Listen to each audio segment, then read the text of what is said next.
Hello, I'm Karen Jenkins Johnson, principal of Jenkins Johnson Gallery in San Francisco and New York.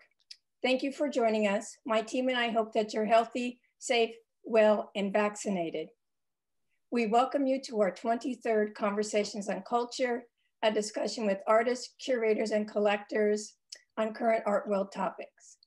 Today, in celebration of Ben Aronson's solo exhibition, Sightlines at Jenkins Johnson Gallery in San Francisco, I'm thrilled to introduce today's conversation with longtime gallery artist Ben Aronson and Bill Eiland, director of the Georgia Museum of Art at the University of Georgia. Bill Eiland is a native of Sprout, Alabama. He has a doctorate from the University of Virginia. He has written, edited, and contributed to more than 60 publications. He has served on the boards of the American Alliance of Museums, the Southeastern Museum Conference, and the Georgia Association of Museums and Galleries. Bill was a trustee of the Association of Art Museum Directors. He was a vice chair of the AAM's Accreditation Commission since 2013. He was a council, he has been a trustee of the International Council of Museums. I apologize. He recently received the Georgia Governor's Award for the Arts and Humanities. Thank you, Bill, for agreeing to be in conversation with Ben today. Ben Aronson was born in Boston. He currently lives and works in Massachusetts. He has a BFA and MFA from Boston University, where he studied under Philip Guston and James Weeks. Ben combines precise realism with gestural intimacy and energy of an abstract expressionist. He creates painterly still lifes, figurative works, landscapes, and cityscapes. Aronson is a member of the highly acclaimed National Academy alongside Jasper Johns, William de Kooning, and his mentor, Philip Guston. His work is in the permanent collection of over 50 museums, including Museum of Fine Arts Boston, Virginia Museum of Fine Arts, and the DeYoung Museum here in San Francisco. There'll be a Q&A at the end of the conversation, so please send us questions via the Q&A button. Also join in the chat during the conversation. Welcome, Ben and Bill. Thank you, Karen. Thank you, Karen. Thank you, you're welcome. Hey, Ben, good to see you. Hey, Bill. There's two of my favorite people here. And Karen, I just wanted to take a second to congratulate you on the gallery's induction into the ADAA, the American Art Dealers Association. It's a wonderful distinction and validation for the gallery. And of course, that's you. So congratulations. Thank you, Ben. Indeed. Ben, I'm going to start us off with a conversation for this conversation with asking you, why is the title of this Sightlines? Well, the title of the show, Sightlines, refers most obviously to just a direction of view, but I'm also hoping more deeply suggests a point of view or a way of thinking that provides a basis for a process of search, which is what painting is all about. Artists often talk about the importance of learning to see, quote unquote. And of course, that sounds pretty simple. We all see all the time. But what's really meant by that is learning to see into and beyond the surface of things. And last year, most of us experienced our world mostly through a window or on video screens, missing our freedom to go out and engage and participate. And I'm hoping these paintings are like windows too, and reminders of the spaces and views we miss and we want to be in safely again and feel that the future is hopeful. Well, Ben, when I looked at these two paintings that I asked to be shown over Broadway and Summer and Nob Hill, the first thing I thought about was Sightlines as perspective. But you know, perspective, we talk about it in the history of art, 2-point, 3-point perspective, whatever we say about perspective, it has to do with sightlines as you has done it. But what is most interesting to me is the way that you employ not only that standard Renaissance type perspective, but also atmospheric perspective. Yeah. And so I was particularly interested because I've seen many of your works before, and you're very interested in the cityscapes of Boston, New York, Paris, and of course, San Francisco. And we're not talking about villages or even landscapes, we're talking about cityscapes. And they seem to be dependent on light. And your collaborator in these images and these pictures is light, if you have a collaborator. So as I told Karen earlier, I'm particularly interested in the tone and mood. They're so unlike those hard edge realist pictures that we see, that we think of as hard edge realism. So how do you respond to that notion that these realist pictures have real tone, real mood? Well, you're right, Bill. It's so much about the light. That's really the real subject of the pictures. Light is the vehicle that carries everything into our eyes and then illuminates everything we do and make. It has a different character in every city. You might say that every city has its own light signature, which has to do with its location, its geography, the weather, and so on, and or proximity to mountains or water. California is special, and artists have always felt that. New York has its wonderful world of grays, and but the light has always played a major role in my work, not only for naturalistic realism, but also mainly, as you suggested, carrying in large part the emotional response and resonance in the paintings. So Rachel, if we could see crossings, I want to follow up with that with Ben, because Ben, when we look at this, just what you were just saying, you talked about the city and its proximity to the water and to water, but also in this case, the proximity to the sky almost. I see a sort of Aristotelian water, air, this whole mixture in your work, but it also, and dare I say it, but this would be my interpretation, there's a certain spiritual quality to your work. And that's what I was talking about with mood, tone, and what I see particularly in crossings, and I want to know why you named it that, I do see a certain spiritual quality. Maybe that's overstating, but that's what I see.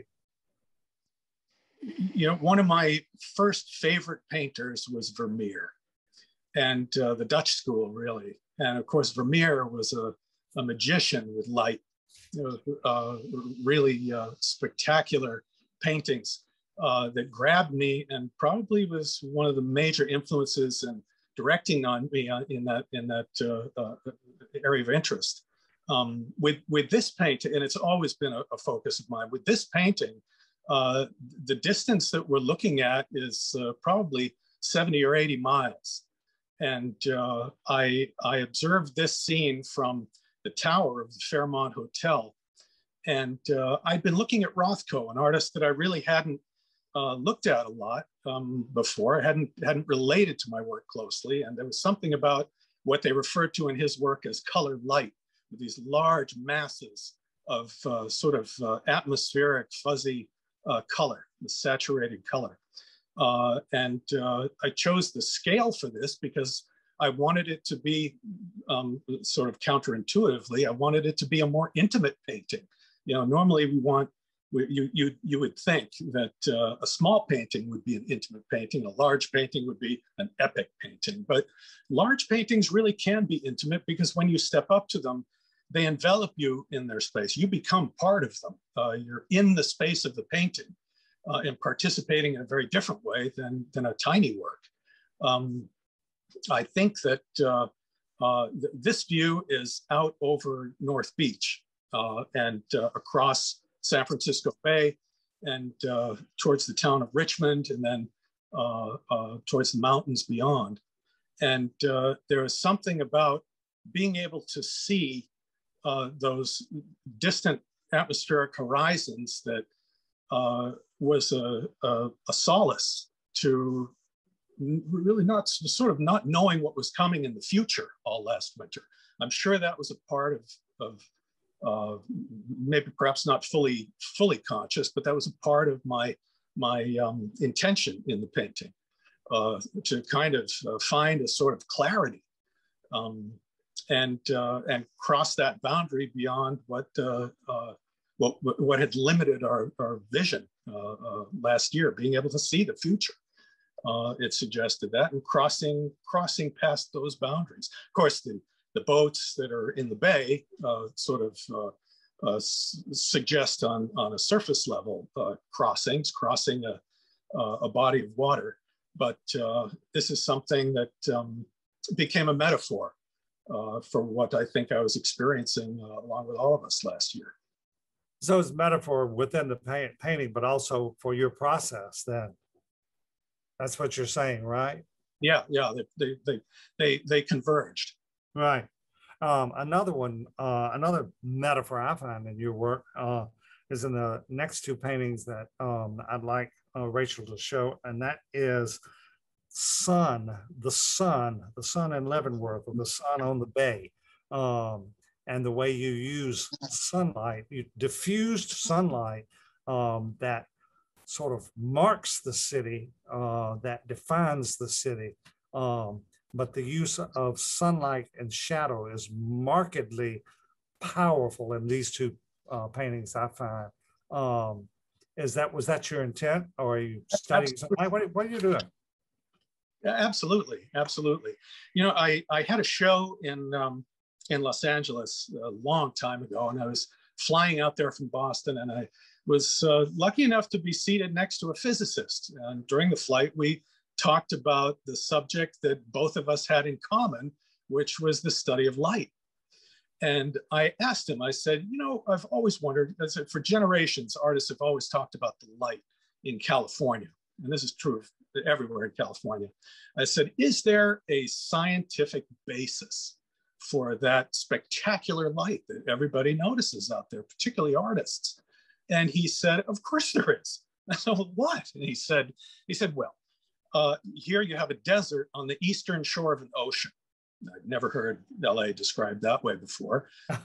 Surrounded by a ring of mountains that creates a reverse convection, trapping the tiny particles of moisture and pollution that affects your view between where you stand and what you're looking at.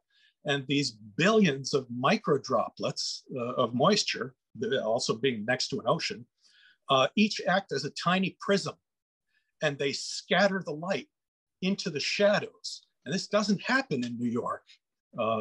In New York, the shadows are inky and dark and impenetrable. But in California, they're illuminated and rich with color. He said, I can even see it in the cartoons by Walt Disney. You know, and it was very interesting to me that, and it hit me later thinking about it. It really blew my mind, because I realized that in California, it's not only the sun, but the air itself is a light source. And that affected the way that I look at the landscape in California, with scattering the light into everywhere in that way. Well, Rachel has put up Sun on the Bay, Ben, and looking at it, there's a marked difference between the earlier painting and this one, and the use of light. In the earlier one, it could almost be a metaphor for the Golden Hills of California, the city as this and a real landscape or real urban scape. In this one, however, you have a more diffused light. What did you intend by that in this painting? Well, it was really more of an investigation than an intention. When the fog rolls off of the city and the bay in the late afternoon, and the sun rakes across the city, there's a quality of light after the fog has just slipped away that's quite spectacular. And to capture that is a tremendous challenge. I haven't asked any native San Franciscans yet about the rumor that I heard that they have a nickname for the fog They call it Carl the Fog. It has a name.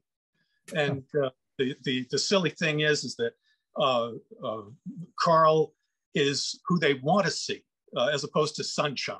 It helps people's breathing. It keeps things from getting overheated. They love Carl. And it's a way of enduring the foggy days in San Francisco endearingly. So anyway, the fog is a major presence and feature in the atmosphere. And here it is, just rolling past Angel Island and receding to the north with that crisp, saturated light that hits the city just after it departs. Well, I love this painting. I love the diffuse light. I love that soft focus. And as I said, for me, I was sort of, when I saw this exhibition and the images that were sent to me, I was so struck by the tone and the hue of the colors, the way in which you manipulate color. And we'll talk about that more in a minute, I hope. And Ben, I did want to ask you, there are really no discernible people in many of these works, although we do see, and I've noticed this in works from your earlier career as well, we do see the means of transportation or locomotion for people that suggests their presence rather than any real example of their figuration, if you would. So one of the works in this show is Paris Cafe, and in it, you have figures. So what made that difference? If the foreground is crowded with people, in fact, in this case. So. Well, whether there are people present in the paintings, even when they're not present, I feel that there's a human presence, as you say, with vehicles and so on. But really, I've always felt of cities as portraits of our collective selves. Everything that you look at is a result of the human generation of ideas and building, and the vast range of the human drama that creates and shapes the city as we see it. The introduction of people beyond cars and that sort of activity is supportive to indicate human scale and give a human presence more directly. But in this case, this French street in the Marais district of Paris had a large dark area on the left-hand side, and somehow it made the shops and cafes look hauntingly empty, which was a feeling from last year that we were feeling anyway as a result of the pandemic and all of that. And so I felt the need to bring in a human presence and populate the street with some human activity, human presence. Well, I wondered if that's what you were doing, just because I noticed the date in which you painted this painting, which was 2021, which is fairly recently, and that was a reference to people getting back into life. I hate the expression normal life. Let's just call it life. Yeah, it may have just been the missing being able to congregate and be with friends and engage in quote unquote normal activity again. And with all due apologies to San Francisco and what may be the most beautiful city in the world, in Paris, but that's a personal opinion. So I'll flood the chat with that response probably. Other commentators have talked about your deft and meaning-laden handling of light. And that's what I've tried to get across. But you know what? You also, and less talked about by some of the commentators on your work, has been your use of color. And in this exhibition, there are a couple, well, there are more than a couple, but there are a couple of that I wanted you to talk about, of nasturtiums and the actual composition of those as still lifes, but still lifes that to me are shouting color. They may be still lifes, but they they have a vocal appendage. So how would you respond to that? I mean, I find this painting absolutely lovely, and yet it is seriously dark. I painted this in February in my cold, gray, snowbound studio, and I think that the heat of that red was something that I was after to warm up a cold winter. I was always inspired. I should back up a second and say I've always been inspired by the late flowers of Manet, these small paintings that of flowers that friends brought to him when he was confined to bed and very ill at the end of his life. And all he could do was manage to paint these small pieces, and they're sublime. I've always enjoyed painting flowers, having been inspired by that. And when you look at nature, there's no point at which you stop learning. And in terms of creating this red, there is no tube of paint by any paint manufacturer that can get you red this bright. I learned this lesson from Van Eyck. And that's why I recommend that painters starting out develop a thorough familiarity with the great masters through the history of art.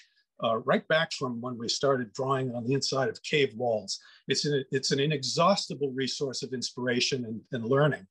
And in this particular painting of Van Eyck, I can't remember if it was a self-portrait or a portrait of a man wearing a red turban. And that red is absolutely electric. And when I studied the painting, I think it was in the Louvre, I realized that he'd underpainted in bright yellow and then glazed it with a transparent layer of cadmium red light. And painting a solid opaque layer of cadmium red light, it's bright red, it's fire engine red. But when you paint bright yellow, allow it to dry completely, and then glaze a translucent layer of bright red over it, it gets supercharged. What's actually happening is that you have a translucent layer of paint that the light is coming through. You know, it's a tiny, thin layer of paint, but it enters through the layer of paint, bounces off the bright yellow under it, and comes out modulated by the red, almost like those colored gels that they put over theater lights to color the light. So light is actually technically emanating from inside the painting, and you get this vibrancy that's unlike any other. You just can't find a tube of red that's going to give you that. So this was central to the impact of the picture. Ben, thank you for that explanation, because the explanation also was from somebody in the chat who was asking the extent to which you were using underglazing or underpainting. And so I think you answered that question. But there's another comment which I just glimpsed in the chat that I thought was fascinating, and it was that this painting reminds her of Carmen. And the minute I saw it, I saw what she said, I thought, how true. Carmen in that swirling and twirling right. that she does in that red dress. Yeah. I love that observation from somebody. No, I love that, that the flowers are dancing. Yeah. I'm hearing flamenco guitar in the background now. Well, and I'm glad you mentioned that they're dancing, because if Rachel will put up the next image of yellow nasturtiums, the whole still life seems to be, based on that composition, seems to be dancing. Respond to me, if you will, because I see that entire vase as floating. Dancing. Well, as a subject, a single object still life is wonderfully powerful. It's almost like like you say in Carmen, it's a solo actor on a stage, and a dramatis persona, as they'd say. And I didn't want to create a bouquet that looked like it was from the local florist, composed neatly, symmetrically, and offered up as a nice, neat package. It was a slightly different arrangement where projecting out in one direction and counterbalanced with another, and playing with that, an arrangement that's more surprising that's somehow familiar but new. And of course, my favorite part of these paintings is where the light goes through the water in the glass where the stems are resting. And there's something that happens when light moves through water that's extremely compelling. And to capture that in paint is a tremendous challenge. You know, here you're mixing these pigments with oil and applying them one next to the other. And if the pitch of your response and your combination is correct, it creates an illusion that's magical. I was always impressed by the paintings of Lorraine Shemesh, a powerful New York painter, painted figures underwater, and it's a fantastic medium to distort the figure in a new way, or to present the figure in a way where it's extremely exciting and new, and offers you freedom from conventional objects observed through air. So that was another feature of flowers in a glass of water that become fascinating when you begin to look and try and record it in the painting.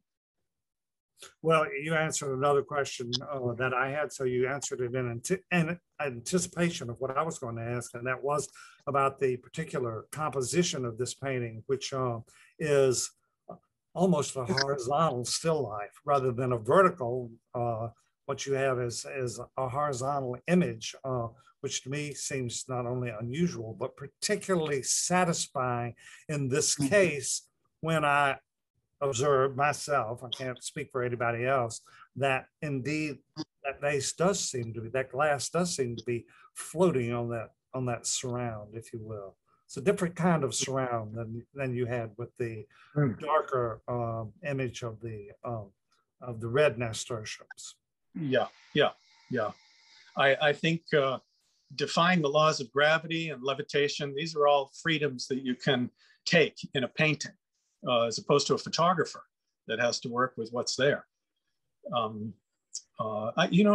In a way, with the back to the cityscapes, I've always felt that I do these in the studio, and more I develop the paintings in the studio, even the cityscapes, because I find that I actually have more freedom in the studio to pursue directions that I might not be able to take advantage of when I'm working on location. The flower paintings are certainly part of that. I think still life lends itself to that kind of freedom. But when you're out painting on location, you're subject to all of the difficulties. You might think of it as this sort of idyllic, bucolic activity. Painting the city, you go out there, you have the sun, it's wonderful, and so on. Landscape and cityscape painting is a hazardous profession, let me tell you. There are dangers lying in wait for the unsuspecting that run the full range from annoying to deadly. I've been pulled out of traffic, thankfully, numerous times by Eileen, by the caller. You're trying to avoid buses. You're trying to avoid all kinds of hostile passersby, commentary. The weather is changing. I'm familiar with most biting insects on the planet. I was painting in the country once, and I was painting a field with barns and so on. A suspicious farmer approached me with a shotgun, not pointing at me, but he was carrying one, wanting to know what the heck I was doing at the edge of his property. So, naturally, I explained to him, and I got him involved in the painting. And I said, "These are your barns," and so on. It was a nice barn. It was kind of old, and the roof was sagging. And right there in front of him, I fixed the sagging roof and made it straight. He was amazed. We're friends to this day. But that was one of the good outcomes. I've been crop dusted. I've been chased out of fields by bulls. It's amazing how much speed you can achieve with fear. I was very impressed with that. And so painting in the studio, I do go out in the city. I go on safari, basically. and hunt for imagery or parts of imagery as ingredients to begin to, like in a yogurt culture, start a painting that I can build out from that. And I find that without all of those distractions, the changing light, the difficulties dragging materials back and forth, I commend plein air painters, on location painters. It's a difficult challenge, but I do develop most of the paintings from sketches, now quicker sketches that I take on location back in photography in the studio, and I also take photographs as well, which I do carefully. You give new meaning to the perils of plein air painting. That's yeah. That's absolutely for sure. But Ben, you mentioned go a little bit further into that process, because you do the sketches on plein air and then go back into the studio, right? Yeah. Is that what you're saying? Yeah. Well, I think at the point when I have a sense of what I'm after with that original idea, I still have to figure out how to achieve it in paint.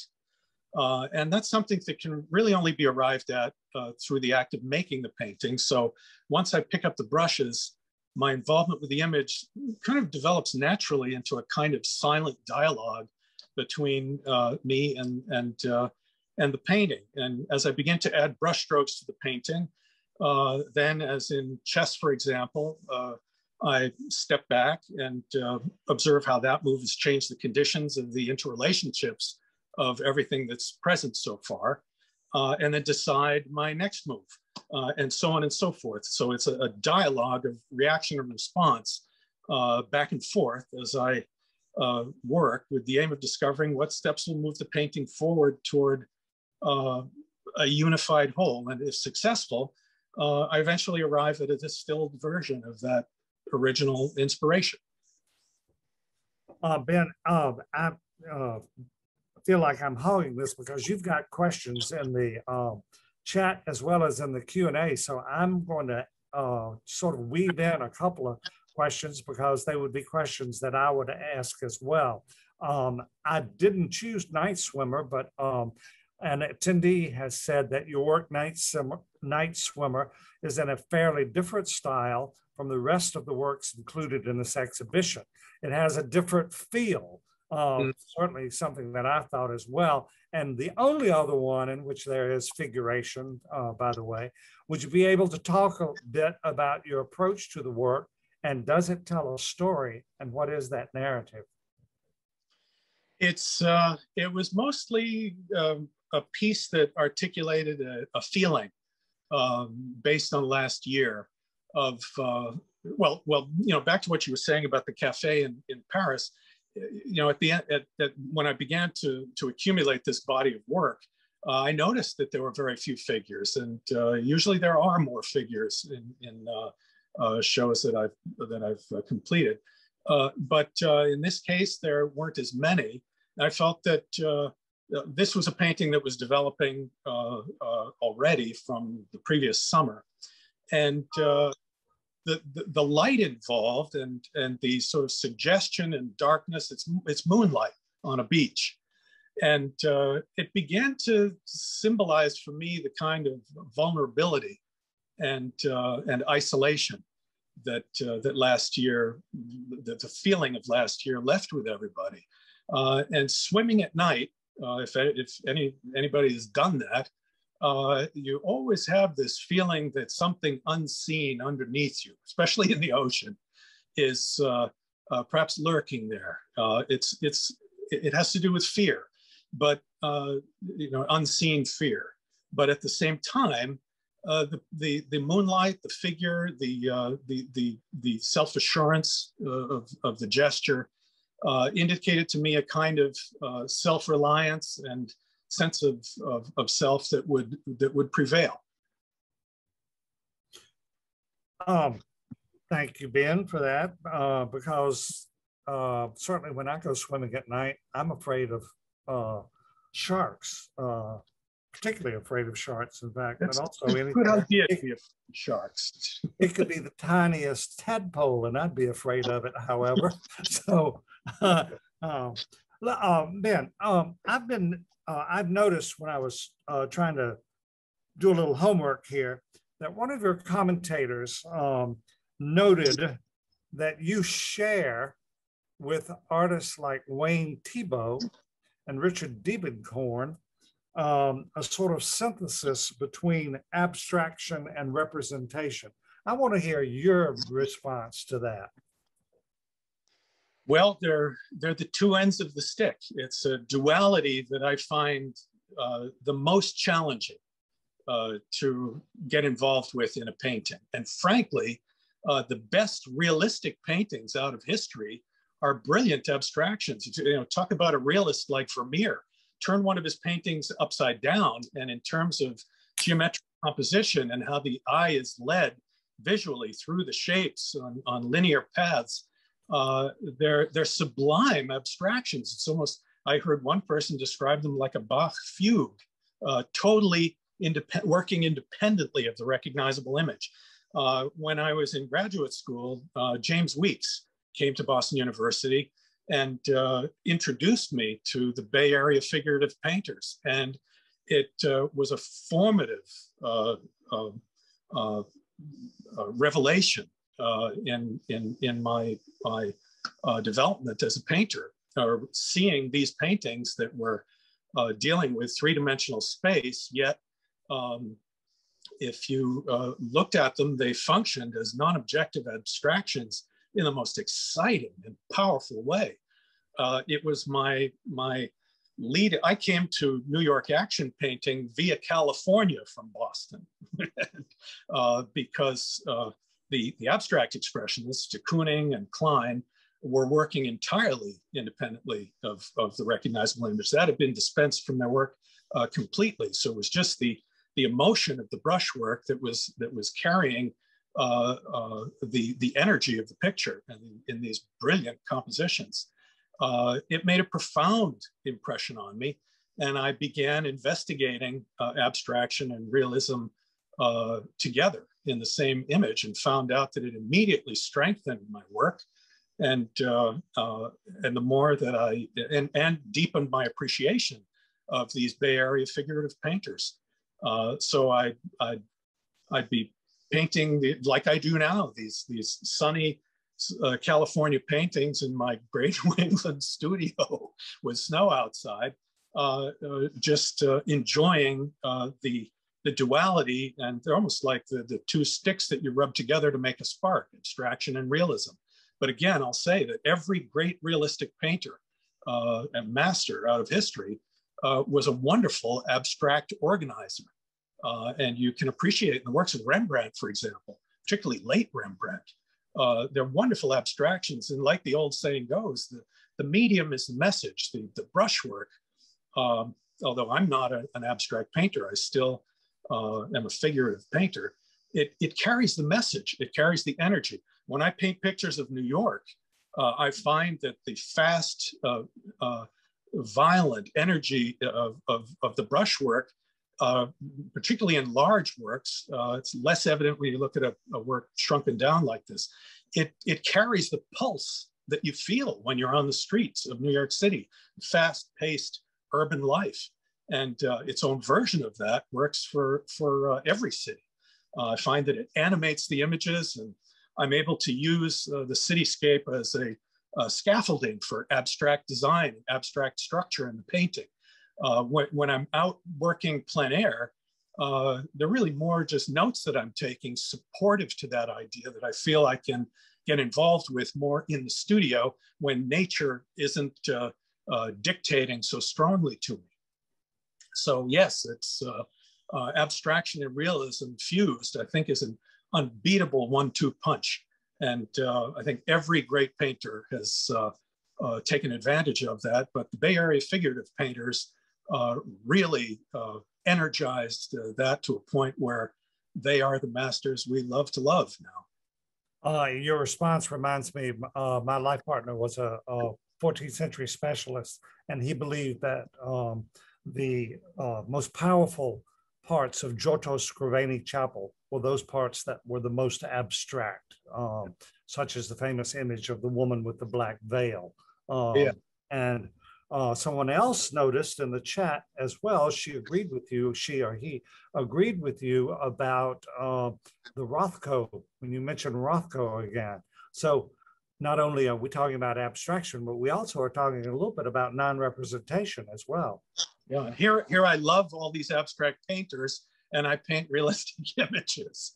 But it's the grist for the mill. And like I said, like the two stones you strike together to get the spark. Well, Ben, you know, we have one of your works in my museum. So I followed your career not only because you're a friend, but also because I was interested in the changes in your work, and I followed it for a long time. You know, Donald Cuspit wrote about your work that he remarked that your handling of paint and perception is uncannily modern. Given that comment, just how has your painting changed over time? What changes do we see in this exhibition? And what have you learned? Well, that covers a broad period of time from when I started out. How has it changed? Well, I hope I've gotten a little better since I started. But to really address your question, I think that the way that you look at the world evolves as you grow. And if you're a painter, your paintings will naturally reflect that. You know, I started out doing a lot of industrial views in the city, gritty, kind of rough parts of town, overpasses and industrial vistas and things like that, subjects like that. And now it's seeming to focus more on what I feel is are iconic images. There's a New York collector of my work who paid me a great compliment once. He said, "Ben, you paint the New York we want to live in." And I thought that was really a wonderful compliment. You know, and also I think how has my work changed? What have I learned? I think that everyone's heard the saying, the more you know, the more you realize you don't know. Because as your area of knowledge increases, the boundary of that area against the unknown also grows larger. And so the longer I paint, truthfully, the more I realize that I have yet to learn, and the deeper and more compelling the mystery becomes. Ben, that's a fantastic observation in the, I don't know if it's in the Q&A or the chat, but anyway, it's from Susan Young, and I love her question. She says, do painters of today have schools as they used to? And if so, what are some? And whom do you hang out with? Wow. Well, I have many valued friends as painters, but I also have a connection to an extended family of great painters that goes beyond this time. I think every painter develops kind of a family of painters that go all the way back through history. You can talk to Rembrandt. You can talk to painters from hundreds and even thousands of years ago, sculptors and so on. I think that I suppose that you know, ultimately, as an artist, you really are, you're on your own. You're trying to find your own voice and discover what you're about and who you are, and looking out on others that are on the same journey. And I think that that's the connection. That's the healthiest connection. You know, you see on the internet all the time this sort of comparative, competitive envy that goes on, and young painters sort of feel the need, like they're in a supermarket. Like, well, they go down the aisle and say, "Whoa, I got to have a little of this in my work. I got to have him. I got to have her. I got this. I got that." And they wind up with a shopping basket full of things that take them on a longer distance to get back to who they are. all of that has to be kind of sifted through your own sensibilities to find out who you are. And once you have a sense of who you are, and you can connect with other like-minded artists that are pursuing studying in that vein. You know, you can't really see ahead of you as you progress as a painter. I had a wonderful experience. I want to tell you a story about a conversation I had with Philip Guston, who I had the great fortune of knowing during the time I was a student. And I asked him, you know, here I'm working in school, everything is making sense. I have my fellow students and my fellow painters and comrades, and I have my trusted teachers. And I said, after graduation, how does a young painter know what to do when they're alone in their studio? How do you progress? How do you know what direction to go? How do you know what to do without this support system? You're alone. And he smiled at me. He said, well, Ben, you keep painting. And he said, but you're not really alone in your studio. You're there with all of your friends and all of your trusted teachers, and they whisper in your ear. And as you internalize all of that over time, they leave one by one. And I said, and then you're alone in your studio? And he said, no, you're there with the masters out of the history of art that you admire, and they whisper in your ear. But eventually they too get filtered through all of your sensibilities, and they leave one by one. And he said, and then he threw me the curveball, and he said, and then if you work very, very hard and you're lucky, then you leave the studio, but a hand stays behind to paint the picture. And that's the best work you'll do. I said, okay. I had no idea what he was talking about. But over time, I realized that what he meant was that it takes a long time to get out of your own way and be in the moment. You're at your most powerful when you're in the moment, because that's where you create the future. I gained a great deal from that insight. But I also think that the internet and social media have been helpful in connecting with other like-minded painters. There are painters that live in parts of the world that I never would have encountered had it not been for Instagram or the internet. So I think there are real upsides to that too. But I think my tastes are very, very wide. You know, as I was saying before, some of my favorite painters are abstract painters. I don't just hang around with figurative painters. Everybody is really unique, and it's that particular configuration of talents and gifts that an individual has. The more they can get out of their own way and realize that, the more effectively the work speaks. And those are the painters whose work reaches me. And it's an ever-growing family, really. Well, Ben, thank you for that. I must say, as a museum that owns one of your paintings, and proud that we own one of your paintings, and as a longtime friend of yours, I thank you for these insights. They have been helpful to me, particularly because the cityscape in your hands becomes a different world. It becomes almost a different reality for me. Thank you very much for that, Bill. Thank you. Appreciate that. I think we're going to move to the Q&A now, because Karen is joining us.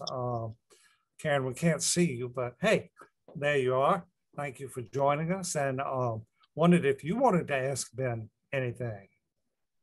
Well, you know, this is Ben's, I believe it's your 6th solo exhibition with us at Jenkins Johnson. And, you know, it's interesting. Well, thank you very much. We greatly appreciate having you, being able to represent you and present your work. But how has your work evolved since 1998, I believe, since you were in our first Realism Invitational to today? What would you say is the biggest thing that you have seen to shift and progress in your practice or your process since that time? It's very hard to be objective about your own work. You know, it's like that Zen thing that everybody else has a head except you. It's hard to see yourself objectively, and which is why it's so helpful and insightful for me to hear the responses from everybody and the questions that people ask. They act as a helpful mirror to me to see if my work is reaching people. You know, as soon as you put a stroke on canvas, you have a responsibility to make yourself understood and coherently in visual terms. And I think that I've gotten better at that. It's a never-ending road, though, which is one of the wonderful things about painting. And you're always working to get higher on the mountain. And I think there are fewer and fewer schools of thought. That was something I wanted to mention, that last question about the different schools. When you get higher up on the mountain, you have a better view of other climbers coming up their own paths and working toward the summit, you know, on their own path. And I think at the top there are no schools. There's just great painting. And I think I'm understanding that more as time goes by. You know, in terms of subjects, I'm still looking forward to painting cities where I've never been. England and the British Isles. I'm just dying to get there and attack, see what that holds for me, particularly after getting to know it through the works of so many masters that I admire. But I think ultimately as an artist, your subject isn't cityscape or people or still life. Your subject is really yourself, and the search involved in finding your own voice and your own unique expression. And that's what I think I hopefully have been moving toward over these past 20 years. Karen, it's been 20 years we've been working together. Can you imagine? It's gone by in a blink, 2 decades. More than that. So anyway, I think art is a wonderful devotion for a life. Art can help you live a more original and resourceful life, which is always unfolding. And in the process, create your own story. That way you can carve out a life where you're the author of your own book, not a co-author or a character in somebody else's story. And it's a wonderful aim in life to devote yourself to something authentic that will outlast you. So I think these are some of the ideas that I've grown into over this period of time, and be interesting to see how it affects, how other people would view that in my work. So well said, Ben, because that is the nexus between the humanities and the fine arts. It really is. And if you're looking in a broader sense, we're all artists, right? I mean, we're all involved in a process called the art of living, are we absolutely not? Yeah. So if you're looking for a continental cosmopolitan city to come paint, how about Athens? And I mean Athens, Georgia. I think we'll be there. We'll be there. Mount Olympus. We're on our way.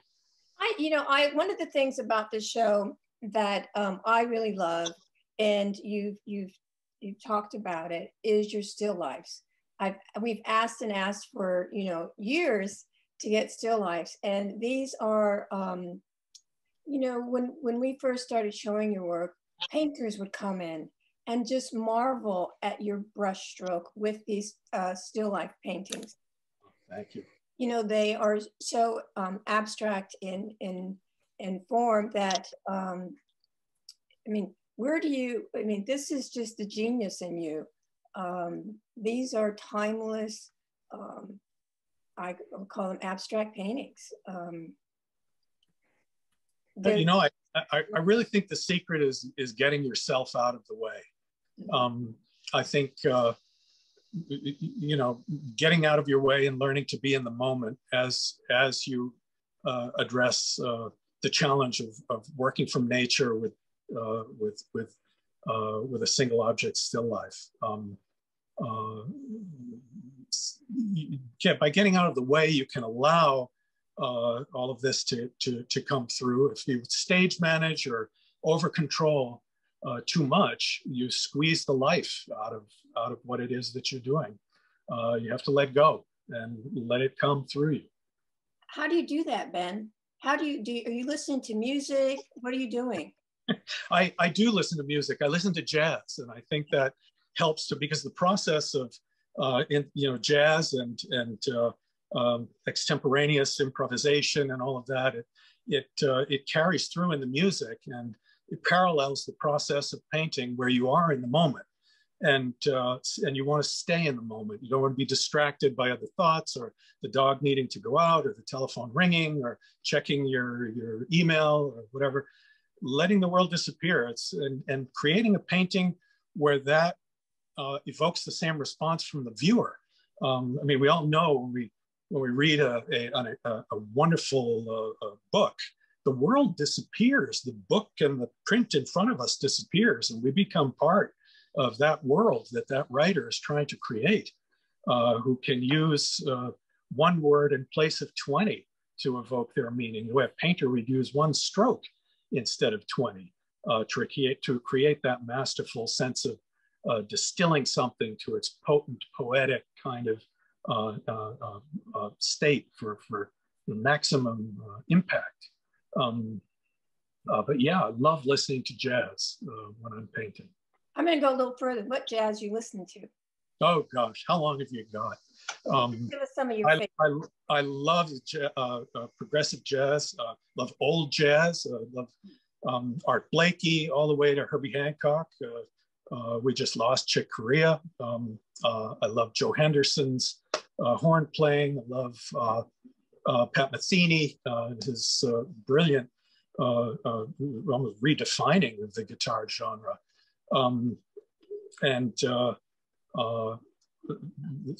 It's almost an endless list of wonderful music and that's inspirational. But I find the parallel with my work most closely between jazz and painting. I started out, I was a bass player. I played stand-up bass in the orchestra at high school, so it's had some classical training, and took those chops into a jazz band my senior year, and actually played in a small jazz band around Boston for a year or two before I realized the mountain I needed to climb painting needed my full attention. But I still keep the bass in the studio, and I enjoy kind of participating, playing along, not for prime time, but it's a wonderful alternative, parallel kind of to activity to the objectives that I have in painting. That's why I enjoy it so much. And seeing the painting, The Sun on Leavenworth, you must have been listening to Miles Davis' Sketches of Spain. Oh gosh, he's one of the gods, and I'm convinced that these great masters, whether jazz masters, and painting masters, and all through history, I don't think they were really human. I'm coming to the conclusion that we're put here from outer space, superhumans, to create a standard for us to aspire to. Painters like Sargent, these great masters that were superhuman. There's no getting close to them, and you can't let it discourage you. It has to remain inspirational, so that you're constantly striving to kind of reach that.